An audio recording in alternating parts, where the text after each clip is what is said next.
On vous souhaite la bienvenue à ericlatour.com. C'est une lutte à deux qui se dessine dans l'Acadie et la partie nord-ouest de Saint-Luc. Mme Marcoux prend sa retraite de la vie politique. Il y a Mme Surprenant qui représente l'équipe André Bouchard. On la reçoit dans quelques instants. Mais d'abord, Julie Messier, troisième tentative, toujours avec l'équipe d'Alain Laplante. Et elle a passé par quelques votes à la dernière élection de battre Mme Marcoux. Elle est avec nous à l'instant.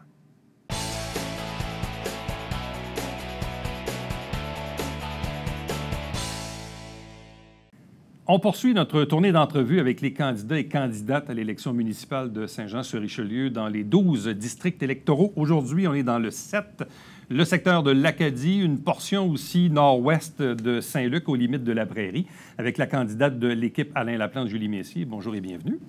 Merci. Une troisième tentative pour vous. Est-ce que ça sera la bonne? Bien, on l'espère, c'est clair. On travaille pour ça. Qu'est-ce qu'il y a de différent entre votre première, votre deuxième et aujourd'hui votre troisième tentative? Qu'est-ce qu'on apprend comme candidat, comme candidate? Bien, c'est sûr que tu as l'avantage que tu connais mieux les dossiers. Quand tu commences la première année, c'est difficile de connaître les dossiers. Les gens t'en parlent un peu. C'est sûr qu'il y a des choses qui sont récurrentes, qui reviennent. Mais d'avoir été impliqué aussi, d'avoir été comme bénévole dans certains milieux aussi, ça aide à connaître les problématiques, les besoins, ce que les citoyens veulent avoir également. Bon, vous êtes dans une lutte à deux, oui. Mais en 2017 aussi, vous étiez dans une lutte à deux contre la conseillère sortante, Mme Marcoux, qui est là depuis à peu près 3 décennies. Vous avez passé par quoi? 30 quelques votes de passé? 32. Ça doit être un peu crève-cœur. Oui. Quand on perd par si peu. Effectivement, c'était clairement décevant. Mais c'est comme ça, c'est la démocratie. Mais pas assez pour vous décourager de vous représenter. Non. Bien, en fait, je vous dirais que ce serait plutôt l'inverse. Au moment où je faisais la campagne électorale, la deuxième, j'étais avec mon fils, puis là, il me disait, bon, évidemment, les enfants, ils trouvent ça, ils sont déjà super fins, ils m'accompagnent au porte-à-porte.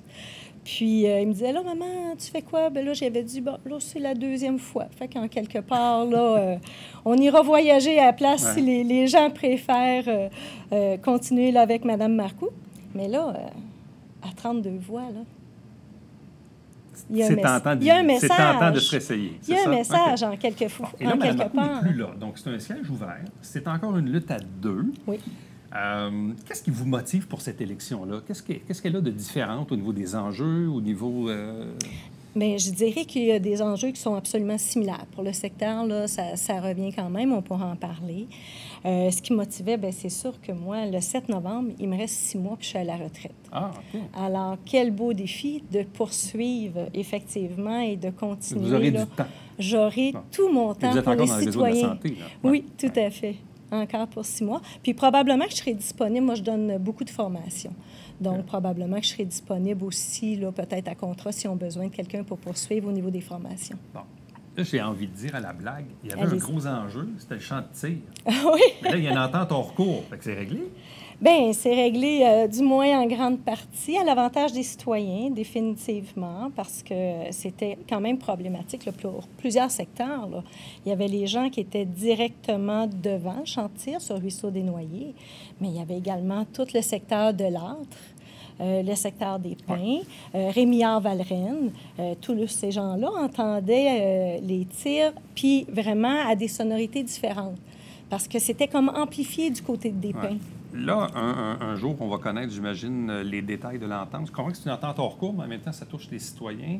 Est-ce que vous souhaitez qu'on connaisse les détails, les termes de cette entente-là? Bien oui, ça, c'est clair, parce que c'est une médiation. On s'entend que si l'entente de 2016 n'avait pas laissé place à l'interprétation, ça se serait réglé en 2020. Le champ de tir aurait été fermé, bon, de la façon dont M. Ouimet voulait le fermer, soit en faisant une bâtisse, soit en mettant la clé dans la porte. Ça demeurait son choix. Mais ça aurait été terminé. Là, une médiation, on ne va pas se compter d'histoire. Il y aura sûrement certains termes pas à négocier, mais qu'il y aura... C'est sûr que la couverte s'est tirée de chaque côté. C'est une bonne nouvelle, c'est réglé. Mais de façon générale, je pense que c'est une très, très bonne nouvelle pour les gens. C'est pas drôle. Là. Ceux qui demeuraient diraient que la quantité de tir... Il faut considérer aussi, puis c'est un élément qu'on oublie, qu'on ne discute pas beaucoup, mais c'est tout le plomb qui va... dans la terre également, là. Aussi. Il y a toute une décontamination des terrains qui sera nécessaire. Donc, une fois le champ de tir réglé, oui. Pour vous, c'est quoi les autres enjeux maintenant dans le district? Bien, il y en a plusieurs. Je vous dirais là, que je serai la conseillère des routes. Des routes? Oui. OK. Hein? Il y a toutes les routes de gravier. Oui. C'est assez incroyable, la quantité de chemins qui sont encore graviers. Est-ce que les gens veulent les faire asphalter? Ils sont prêts à payer? Oh oui, ben, les gens veulent un changement parce que... Puis le discours qu'on reçoit beaucoup, puis je les comprends, ça fait 20 ans qu'il y a eu la fusion, on y arrive à 20 ans. Eux payent, parce que les taxes ont augmenté là, de façon importante dans le secteur, justement, de l'Acadie et de Saint-Luc. Et ces gens-là, ça fait 20 ans qu'ils sont encore, je dirais, carrément dans la boue à tous les printemps et à tous les automnes. C'est quand même une aberration. Moi, déjà en 2013, quand je faisais mon porte-à-porte, je me disais, bien voyons donc, je peux pas croire qu'il y a encore des rues en gravier. Les rues en gravier, c'est encore une priorité. C'est quand même une priorité. Après ça, bien, il y a toute la sécurité dans les rues. Parce que ça aussi, le secteur que je couvre, c'est un secteur plus campagne. On ne se fait pas d'illusions, il n'y aura pas de trottoir. Le seul trottoir qui existe, c'est les deux parallèles qui se rendent à l'église. C'est correct, c'est comme ça. Puis moi, j'ai pas de problème au fait qu'il n'y ait pas de trottoir. Puis c'est pas un enjeu que les gens me parlent, mais de sécuriser, par contre. La vitesse, j'en entends parler, mais depuis 2013. C'est sans arrêt. C'est l'élément qui revient le plus souvent. Donc, le 40 km/h dans les rues résidentielles, c'est majeur, mais également la sécurisation. Donc, ça peut-être avoir un corridor scolaire qui sert... je parle corridor scolaire parce que, oui, pour les écoles, il y en a juste une, mais ça peut servir aussi pour aller prendre l'autobus. Pour les cyclistes, les routes ne sont pas faites pour les cyclistes en ce moment, entre autres, la façon qu'elles sont conçues. Il y a tout le camionnage.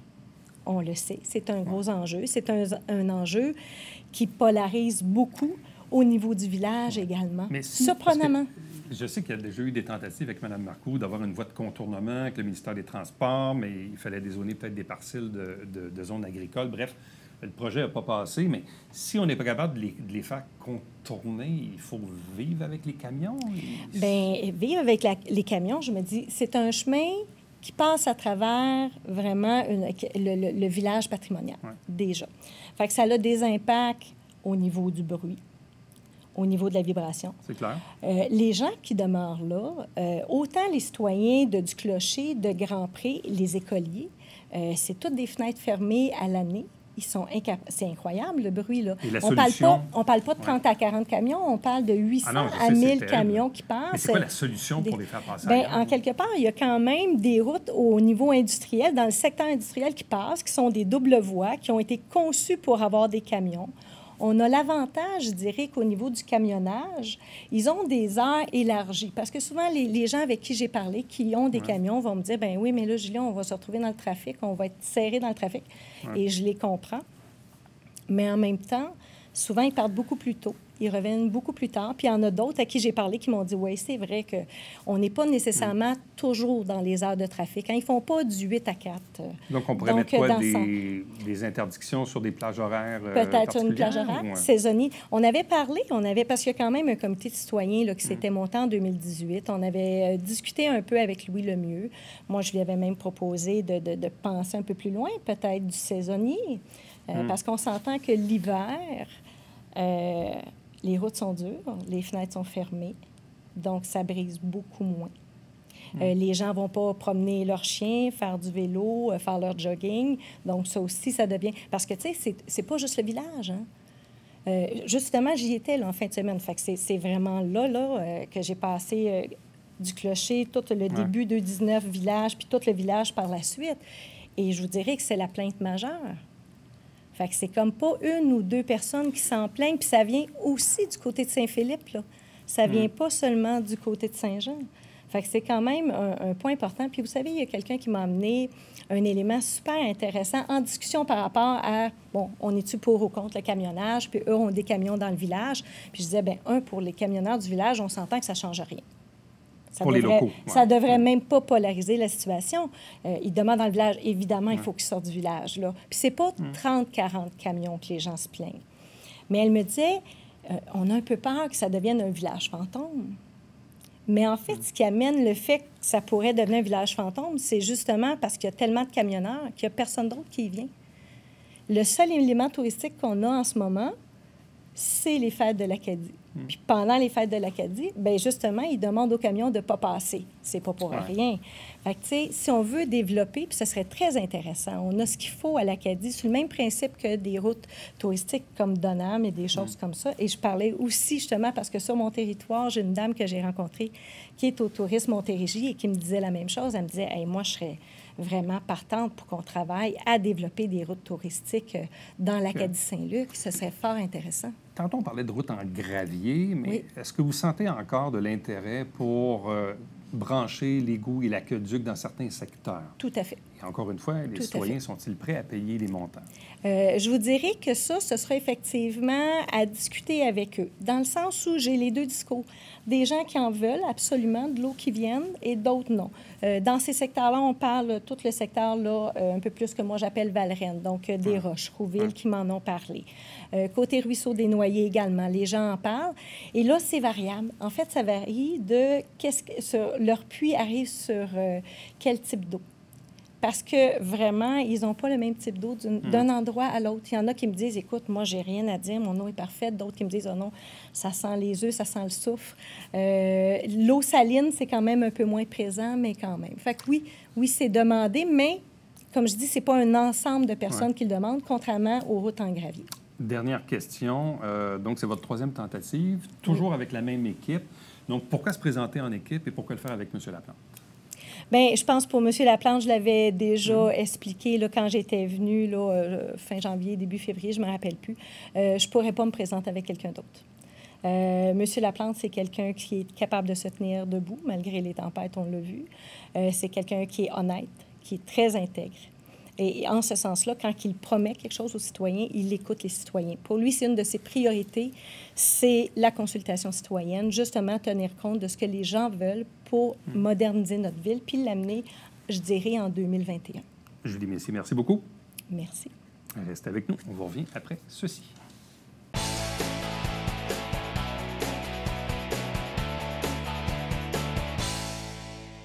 Salut, ici Alexandre Baudouin. Et François Trépanier. François, cette semaine à Sport Express, une petite Macédoine? Absolument, avec non pas l'influenceur joannais, mais l'informateur joannais William Julien. Il n'est pas en campagne électorale, lui? Peut-être. Manquez pas.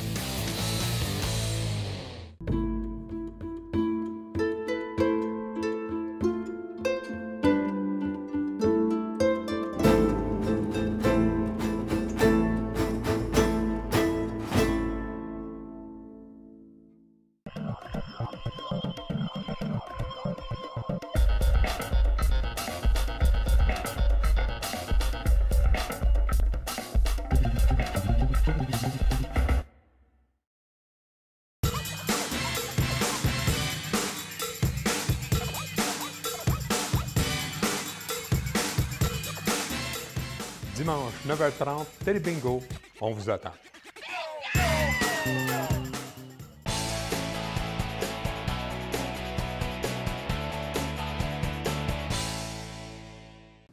Élection municipale à Saint-Jean-sur-Richelieu, district numéro 7, l'Acadie. Une partie quand même aussi, la partie nord-ouest de Saint-Luc, avec la candidate de l'équipe André Bouchard, Mme Annie Surprenant. Bonjour et bienvenue. Bonjour. On s'est vu, nous, il n'y a pas tant longtemps parce que vous faites partie un peu des dernières annoncées. On sait que vous attendiez une autorisation de votre employeur pour vous présenter, ce qui finalement est venu. Et visiblement, c'était positif parce que vous êtes assis devant moi.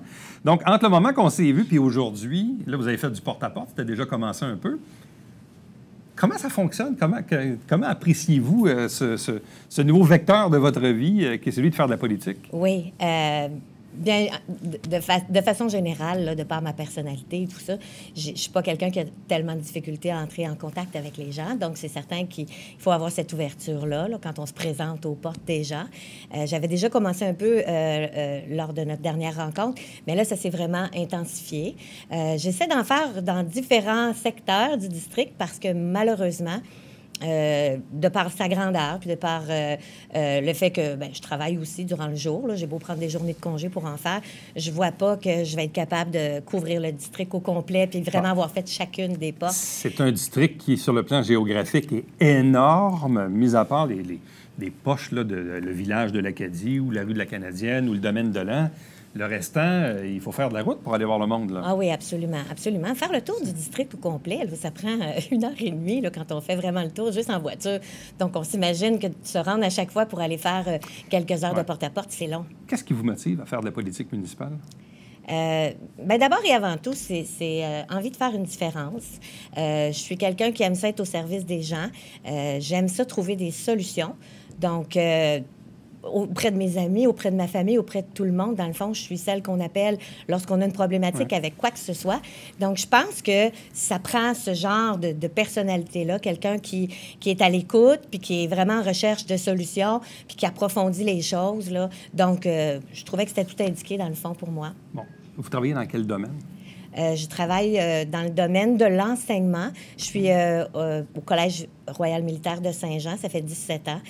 J'y ai enseigné. J'ai enseigné la gestion. J'ai enseigné d'autres matières aussi. Là. Ça fait quand même longtemps que je suis là. J'ai également accompagné des gestionnaires en coaching, counseling. Donc, j'ai un parcours qui est un peu varié là, en ce sens-là, mais souvent au niveau de l'éducation. Bon. Qu'est-ce que les gens vous disent aux portes? C'est quoi leurs enjeux dans l'Acadie? Ah, c'est très, très varié. C'est ça que j'ai appris vraiment beaucoup en faisant le porte-à-porte. C'est une chose dans un quartier, autre chose dans un autre. Donc, c'est très, très, très différencié. Qu'est-ce qui ressort du lot? Ce qui ressort du lot, bien, principalement, je pense que qu'est-ce qui touche tout le monde, c'est au niveau de la sécurité. Au niveau de la sécurité, au niveau des transports sécuritaires. Donc, il y a vraiment des enjeux au niveau de la vitesse dans certains quartiers, sur certains grands axes aussi, qui rendent les choses dangereuses pour les gens qui désirent y circuler, que ce soit à pied ou à bicyclette. Donc, ça revient beaucoup. Donc, il y a peut-être des choses à voir au niveau des limites de vitesse, au niveau de reconfigurer au niveau de la signalisation pour rendre ça plus sécuritaire. Il y a aussi des aménagements qui doivent être faits à certains endroits là, pour que les gens, à tout le moins, puissent sortir de leur cours. Il y a déjà du travail qui a été fait, par exemple, sur Delan, mais ça s'est comme arrêté à mi-chemin de Delan. Et pour les gens qui habitent sur Delan vers chemin du Clocher, bien, il y a des problématiques parce qu'ils ne peuvent même pas se rendre à la boîte aux lettres au coin de la rue là, de façon sécuritaire parce qu'il n'y a pas vraiment d'accotement et ça roule quand même vraiment vite. Donc, oui, beaucoup, beaucoup d'enjeux au niveau de la sécurité pour les piétons, etc. Bon, vous êtes dans un district ouvert parce que la conseillère sortante, Mme Marcoux, qui était là depuis à peu près 30 ans, même dans le temps de l'ancienne ville de l'Acadie, a fait le choix de ne pas se représenter. Bon, je présume qu'elle était très contente de l'issue du champ de tir, là, qui finalement s'est réglé avec une entente hors cours il y a quelques jours. Donc, visiblement, c'était, mais ça ne sera plus un enjeu de campagne électorale, là. Absolument. Bien, je ne l'avais pas mis non plus comme un enjeu, là, parce que j'entrevoyais que ça serait réglé avant. Donc, j'ai eu cette belle surprise-là lors de la séance du Conseil la semaine dernière. Donc, je suis bien contente là, qu'il y ait eu une issue à tout ça. Donc, non, tout ce que on ne connaît pas les clauses encore de cette entente-là, puis on ne sait pas exactement quels sont les délais là, qui vont être encourus à travers tout ça, mais j'ose espérer que ça va être à la satisfaction des citoyens, là. J'imagine que ça l'est. Donc, ça ne devrait plus être un enjeu là, sur lequel je devrais me pencher. Bon. Est-ce qu'il y a des enjeux d'infrastructure? Parce qu'en même temps, on est dans un quartier où il y a encore certaines rues en gravier. Oui. L'accès à l'eau et aux égouts, parfois, il faut prolonger les infras. Là, on est en campagne, hein, c'est un peu ça aussi, là, pas partout, mais en partie. Est-ce que pour vous, est-ce qu'il y a des enjeux liés à ça? Sont énormes parce que ce que je constate, c'est que la façon de faire pour décider si oui ou non une rue va avoir des infrastructures de cet ordre-là, c'est souvent on sonde les gens de la rue, puis avec une majorité, ben oui, on accepte, on va passer les égouts ou juste l'eau ou les deux. Bon. Puis ce que je me rends compte, c'est qu'à l'Acadie, en tout cas particulièrement dans les quartiers que j'ai visités, il y a beaucoup, beaucoup de nouveaux propriétaires. Il y a quand même eu un gros revirement. Des gens qui étaient là depuis 40 ans, mais ont vendu leur maison à des nouvelles petites familles. Puis là, les besoins sont différents. Les gens s'attendent à des choses différentes. Puis souvent, par exemple, cette rue-là a déjà été sondée il y a 2 ans et on avait opté pour ne pas passer les infrastructures. Donc, les gens me disent, oui, mais quand est-ce qu'on va le refaire? Je trouve que d'y aller avec ce genre de sondage-là, on ne peut pas se permettre de le faire à tous les ans, dépendant de qui habite la rue, qui sont les nouvelles personnes là, qui viennent d'arriver. Fait que je ne sais pas c'est quoi la solution pour éviter ça, là, mais je pense qu'il y a des choses à faire de ce côté-là pour faire en sorte qu'on a un plan clair, il est aligné, puis on ne le réévaluait pas à tous les 2 ans, dépendant de qui arrive sur place. Parce que là, j'ai des gens qui ont investi dans des infrastructures, puis là, les autres voisins aimeraient ça, avoir des services qui passent. Puis je trouve que c'est un dossier complexe, puis j'ai regardé un peu ce qui se fait dans d'autres villes. Ils ne fonctionnent pas tous de la même façon là, que ça fonctionne à Saint-Jean.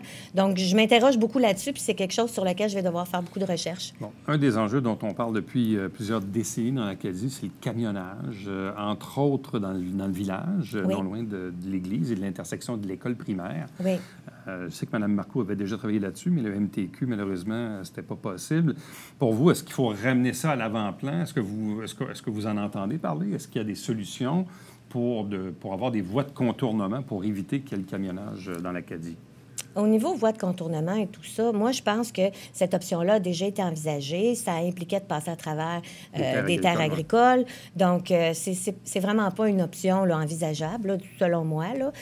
Je pense qu'il faut travailler davantage à trouver des moyens pour mitiger là, les effets de la circulation. D'ailleurs, Mme Marcoux avait déjà, je crois, c'est pas à la dernière séance du Conseil, mais à l'autre auparavant, je l'ai vu. Elle avait déposé une motion. Là. Elle va faire des demandes auprès du ministère des Transports, justement, pour faire diminuer la vitesse sur du clocher, qui est à 70 jusqu'à l'entrée du village, dans le fond, faire baisser ça à 50. Donc, moi, je pense que s'il y a des choses comme ça qui sont faites, bien, il y a peut-être des camionneurs qui vont être moins incités à passer par ce chemin-là, justement, parce que là, si la vitesse est d'autant plus réduite, bien là, ça occasionne des délais. Il va falloir voir, là, mais je pense qu'il y a des choses qui peuvent être faites, là, peut-être en ajoutant certaines signalisations, etc., là, pour essayer de diminuer les impacts de ça. Tantôt, je vous demandais pourquoi avez-vous choisi de faire de la politique. Maintenant, je précise ma question. Pourquoi le faire en équipe et pourquoi le faire avec Mme Bouchard? Bien, premièrement, moi, je ne me serais pas lancée en politique de façon indépendante là, pour partir. Je trouve ça beaucoup plus intéressant de se lancer avec une équipe, là, parce que, bien, d'ailleurs, comme au sein de notre équipe, on a des conseillers qui sont d'expérience à l'intérieur de ça, qui peuvent nous informer, nous guider, etc. Donc, j'aurais pas aimé le faire de façon indépendante pour la première fois, ça, c'est certain. L'équipe que j'ai choisie, bien, moi, je trouve que ça me représente bien. C'est une équipe qui veut du respect, qui veut une forme d'harmonie.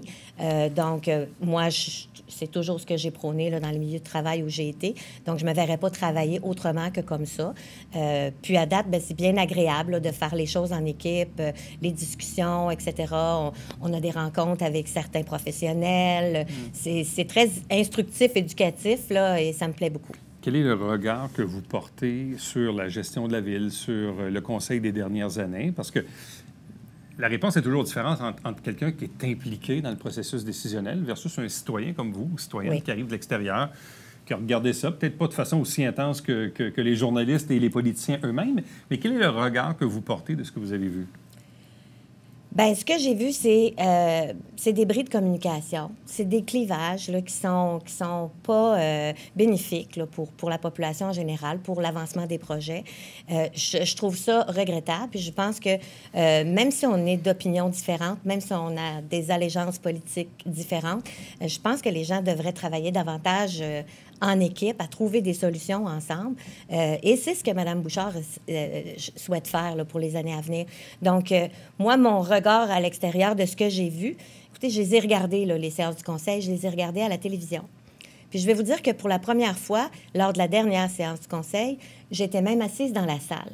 Et j'ai trouvé que d'être assise dans la salle et de voir tout le non-verbal qui se passait au sein du Conseil, là, j'ai trouvé ça épouvantable parce que je n'avais qu'une vision des choses en la regardant à la télévision, mais d'être assis là dans la salle parce que la caméra, elle fixe la personne qui parle. Hein? Donc, on ne voit pas tout ce qui se passe dans la salle lorsqu'une personne parle. On ne voit que cette personne-là. Et j'ai été surprise négativement, je dois dire, du non-verbal de certaines personnes qui devraient pourtant montrer un certain respect, une certaine attention, démontrer une certaine écoute lorsque les autres parlent. J'ai vraiment pas aimé voir ça. Donc, je trouve que ça explique un peu le climat qui règne là et dont on entend parler aussi à d'autres niveaux, au niveau de la MRC, aussi avec les employés municipaux. Donc, j'imagine comment ça peut se répercuter et se répéter dans plein d'autres aspects. Madame Surprenant, merci beaucoup. Merci beaucoup. Restez avec nous, on vous revient après ceci.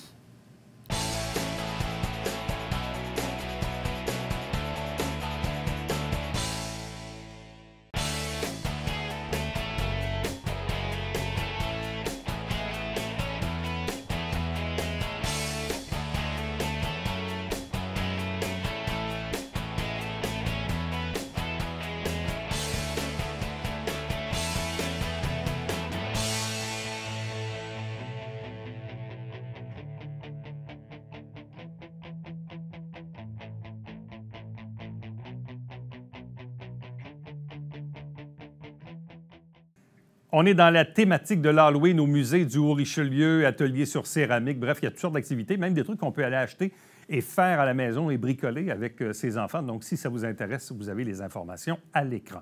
Si vous désirez m'écrire, faites-le par courriel, plus facile et plus simple. Éric Latour en un mot, à commercial tvhr9.com. À demain. Bye-bye.